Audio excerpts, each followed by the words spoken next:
last thing I want to do is just ask, how can people find you online?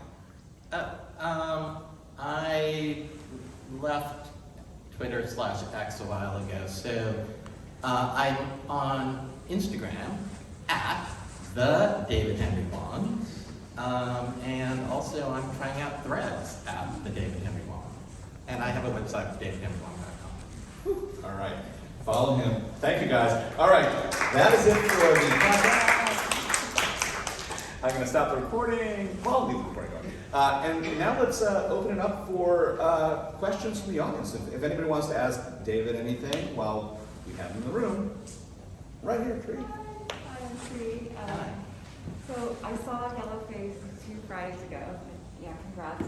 But what was really interesting to me is you talk about Margaret Cho, like you poke fun as you know what Jeff was saying, but Yeah.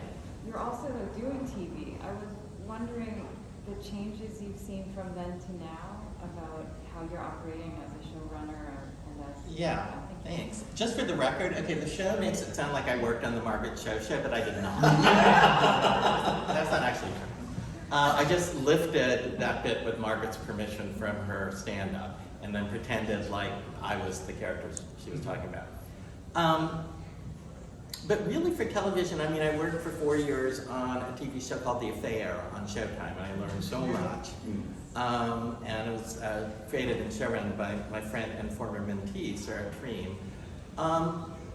And yeah, I'm showrunning, or theoretically, I ran a writer's room for a TV show called $1 Billion Whale, which is based on the book by these two Wall Street Journal reporters about the 1MDB scandal, which some of you are nodding. Yeah, Jolo, the Malaysian guy who scammed $6 to $8 billion from the sovereign wealth funds of the United Arab Emirates and Malaysia, and used it to, among other things, finance the movie Wolf of Wall Street.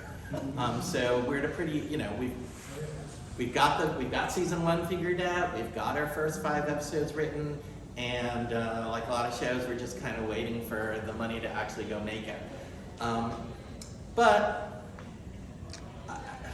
So TV, obviously, has changed so much in the past 10 years. 2013 marks the emergence of House of Cards, and that really changed everything. Then there was this huge period where my friend Elena Smith, who was the creator and showrunner of Dickinson, Elena talks about the media companies and the tech companies essentially did this huge transfer of about $2 billion to creators to create, you know, edgy, standout content which would get eyes onto these new platforms. And now, particularly post-strike, everything is retrenching. Now they just want to be profitable, so there's a step backwards, both in terms of the sort of risk-taking nature of things that they want to produce, as well as diversity. And you know, diversity, I think, is still considered a good business model by most TV platforms and studios, but they're more cautious than they were 3 or 4 years ago. So that's kind of where we are right now. There's not as much stuff in production, and a lot of people aren't working as much as they used to, and it's kind of a tough time. Well, you know, it's called show business for a reason, right? And I guess we had some shows, American Born Chinese, The Warrior, Brother Sun. Good reviews, Rotten Tomatoes, but somehow the bean counters would look at the numbers and just saying, not enough. I mean, there's only 6 million Asians in this whole country. So how can we ever get the numbers up? Because obviously, you know, and one of my biggest pet peeves is that a lot of Asians buy the pirate DVDs or the black box, and they never go out and support our own product. And as long as that is, then how can we ever produce those numbers? If I can actually answer this one first. because I actually just led a research team to create a report that's going to be coming out soon from the Asian American Foundation on making a business case for Asian-led film and television, right? And a lot of what that report is about is asking that question: how do you actually make money and not just art, right? How do you actually ensure that there's a firm, sustainable reason why you're going to create these stories, not just because they're great stories to tell, but because people are willing to watch them, and there's money behind them, and they will be profitable, right? And the first thing is this: I mean, there actually are 22.4 million Asians in the United States, which is, you know, considerably larger than it has been in prior census counts. It is much larger, especially with the shrinkage of television audiences, than most of the audiences for television today, right? Like, I will tell you, Fresh Off the Boat was canceled when it was getting, you know, around 0.9 share in, you know, translating to like, you know, 10, 11 million people watching it, 13 million people watching it on Fridays. Terrible time to be airing it, but whatever. At that point in time, if you look at the Nielsen record, which I did for this report, you saw that in the first few seasons, there was a giant sort of over-indexing of Asian viewers, right? Asian Americans came out and watched this show. By season 6, Asian American viewing had declined significantly, right? And instead, you saw many more, you know, white viewers, African American viewers stayed persistent, but Asian Americans had moved on. And that told me two things. One is the show itself had changed, right? But also television had changed. Asian Americans weren't watching linear network TV anymore. They were watching streaming platforms. They were watching, you know, their eyeballs were in other places. And if you're going to actually create something and target towards a specific audience, you need to be where those eyes are. So what we're seeing now is that the most interesting stuff that's happening is happening via the streaming platforms. But the other thing that has shifted is after the pandemic, after 2 years where people ran out of things to watch because, you know, people were making new things, right? And they exhausted all their back supply of The Office and Friends that they hadn't watched before 5 times. They started to turn to other places and explore other kinds of content. One of the things they watched was stuff from overseas in subtitle. And if you remember, right before the pandemic, none other than Bong Joon-ho was basically saying, look guys, you Americans, if you would only just get over that 1-inch high hurdle of subtitles, the whole world would open up. Well, during the pandemic, that happened. And today, to this very day, Netflix, I think something like 40% of global Netflix watchers have viewed some form of K-content, Korean content, right? Anime is the #1 most watched thing by, I think, 2/3 of Netflix viewers under a certain age, like under 35. And what that really says is that there's a normalization of Asians on screen, which doesn't necessarily translate, as we've discussed before in other conversations, to Asian Americans on screen. And yet, there is definitely that hurdle, that sense of like, can we actually expand people's diet to a place where they're not saying, oh, what is that person on screen? They don't look like me, you know? I can't watch them with an Asian face and feel empathic, place myself into that protagonist. We all grew up watching white TV, and we all managed to be empathetic, right? We're finally at a place where a big portion of America has stepped over that 1-inch high hurdle, but even more importantly, have surpassed that sense of like, we can't connect with a protagonist who is Asian or who is different from ourselves. So that's what I think is the future. I think we're no longer necessarily going to be telling stories that are so kind of persistently conscious of being Asian American, right?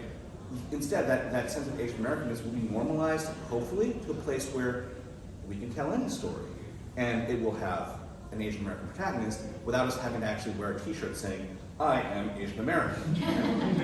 Yeah, I think, personally, I don't know what the numbers were, but I thought Beef was a good example of that. Yeah, absolutely. But somehow the Korean dramas are so popular. I mean, quality matters, you know? Oh, it does. You look at a Chinese movie, a Chinese series, and you look at a Korean series. I mean, the Korean series draws fantastic amount of people. So maybe it's, maybe they tell better story. They better actors or whatever the reasons are. Well, the I think Korean dramas are doing very well. I mean, we can also look to a period when Hong Kong movies were super popular with the general audience, Taiwanese movies, and early, just when China was starting to loosen up a bit, Chinese movies reached a worldwide audience. So it's not necessarily the provenance of any particular Asian nationality. I do think that so long as there's the kind of top-down content control that exists in China, it's my feeling that they're not going to create anything that the rest of the world's going to want to see. But I could be wrong. That might be just an American point of view. Which was first? Let's go back here first. I just wanted to understand a little bit more. Should you go forward with that piece of China and the U.S., what's your perspective in terms of going into that? Oh yeah, I don't know. I don't know what the story is. I mean, I wrote a play called Chinglish that was on Broadway in the early aughts, or early 10s. And I think I'd write it in order to understand what my perspective is. That's what you do. Yeah. Okay, over here. I actually wanted to ask you a question regarding your upcoming work about Hadron Collider and discovery of the God particle. In writing about science, do you feel that because writing about science can often be an exciting topic for writers, do you feel that there's difficulty or an excitement or a need in pitching your work to producers or studios when it comes to the scientific elements? Do you feel like they shy away from things they would deem as too highbrow or too intellectual? That hasn't been my, I mean, this wasn't my, I didn't initiate this project. So this project was brought to me, and it was just a strange enough project for a musical that I thought, yeah, I'm gonna do that. And interestingly, then somebody else approached me about doing a sort of an industry-like TV show set at CERN, which would, be different than the discovery of the Higgs boson. And I don't know if they just think I can do it because I'm Asian, or, but no, I don't. I feel that, of course, there is the sense that it needs to be about the characters, and you don't want to give the audience too much of science if they're going to get bored. But producers don't seem to be shying away from that. Yeah, thank you. Cool. Okay, I think this will be our last question. Last question? Right. Okay, here. So I don't think it's an accident that the representation of Asian Americans in film and television is happening, because if you look at sort of the number of Asian American authors, right? The tremendous growth of really prominent, great writers now moving into television, moving into film, but I don't see that yet in playwrights.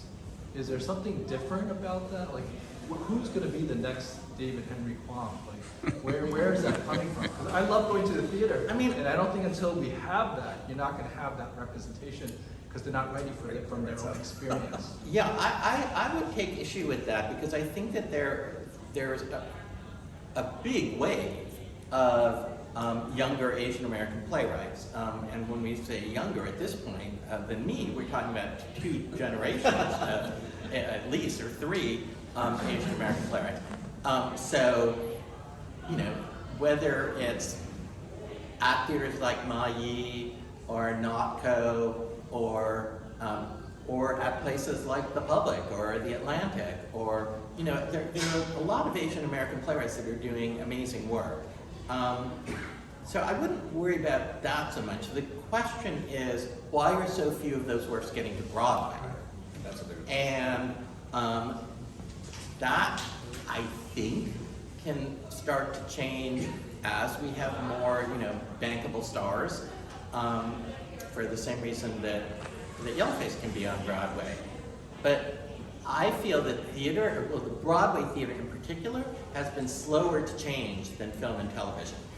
And I believe that's because Broadway theater, at least before the pandemic, had been perfectly healthy financially. They had, there was okay, yeah, we want to be more diverse, but there was no financial imperative to do so because they were doing really well with just kind of older, richer, whiter audiences. And post-pandemic, I think there's been more struggle on Broadway to come back. Currently, we're having a good season,